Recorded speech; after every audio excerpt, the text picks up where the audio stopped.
5 लाख मुसलमान अजमेर दरगाह पर जाते हैं भैया उर्सा करने, और उनकी सुरक्षा के लिए मात्र 300 पुलिस वाले लगाए जाते हैं। मालूम है आपको? मतलब 5 लाख लोग जाते हैं अजमेर दरगाह, उनकी सुरक्षा में मात्र 300 पुलिसकर्मी लगाए जाते हैं उनकी सुरक्षा के लिए, और सब अच्छे से हो जाता है। वहीं पर भैया हमारी अमरनाथ यात्रा होती है, और उस अमरनाथ यात्रा में 2 लाख श्रद्धालु जाते हैं। भाई 2 लाख रजिस्ट्रेशन ही होते हैं, केवल 2 लाख श्रद्धालु जाते हैं, और उन 2 लाख की सुरक्षा के लिए भैया 80,000 कमांडो और पैरामिलिट्री के जवानों को लगाना पड़ता है, और करोड़ों रुपए के भैया सुरक्षा उपकरण लगाने पड़ते हैं हिंदुओं की रक्षा के लिए। वो भी एक ऐसे देश में जहां हिंदू बहुल देश है, जो हिंदुओं का देश है, हमारा देश है। हमारे देश में हमारी यात्राओं के लिए इतनी फोर्स लगानी पड़ती है कि हिंदू आराम से यात्रा कर ले। क्यों? कभी सवाल किया है अपने आप से ऐसा क्यों?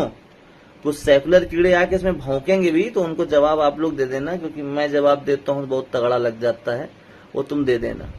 तो भैया क्यों ऐसा? किनसे सुरक्षा के लिए भैया इतनी फोर्स, 80,000 जवान, पैरामिलिट्री वाली फोर्स और करोड़ों रुपए के आधुनिक उपकरण लगाए जाते हैं हमारी सुरक्षा के लिए? किनसे बचने के लिए भैया?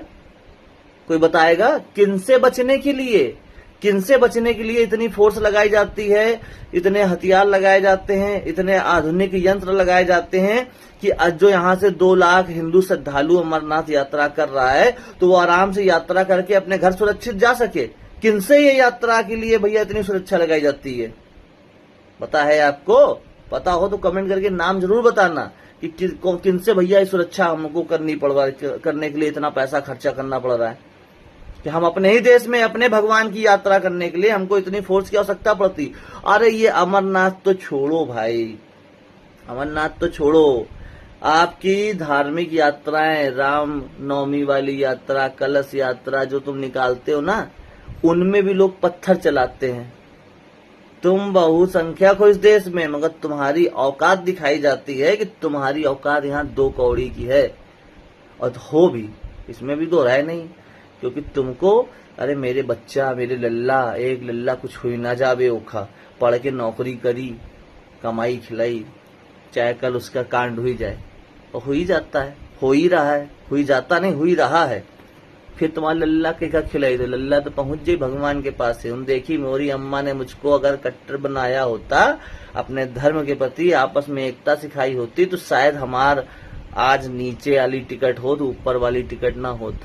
मगर हिंदुओं की तो बुद्धियों में भैया बहुत बुरा हाल है, क्या बताएं। हम जैसे लोग आके कहते भी हैं, जगाने की कोशिश भी करते, एक हो जाओ। वो कहे मैं ठाकुर आदमी, मैं किसी से झुकूंगा नहीं। वो कहें ब्राह्मण मैं तो सबसे ऊंचा। वो कहें बनिया मैं तो व्यापारी आदमी, मेरे पास 365 आते हैं। वो कहते हैं मैं SC/ST हूँ, मैं आरक्षण लेके ही पढ़कर बस मैं मजबूत हूँ। वो कहें मैं यादव हूँ। वो कहें क्या मतलब है भाई? कुछ मुर्शिदाबाद में भी ठाकुर, बनिया, ब्राह्मण, चमार, कोड़ी सारी जात के लोग थे। कोई बचा क्या? कोई बचा? घर सारे खाली हो गए।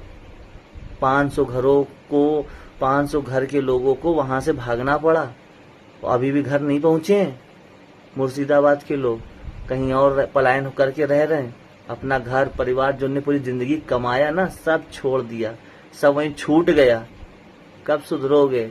कश्मीर में वो हिंदू भाइयों को याद कर लो जिनके घर तक लूटे गए, और उनको बहन बेटियों तक कभी चुन चुन के ले लिया यार।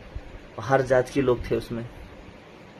अब आप ज्यादा बवाल ना करो तो ST/SC वाला गेम खेल दिया कि सब ब्राह्मण थे, कोई बोलेगा नहीं। सब मिथ्या है, आपको भ्रमित करने का काम। तो भैया आप लोग जवाब देना इसका।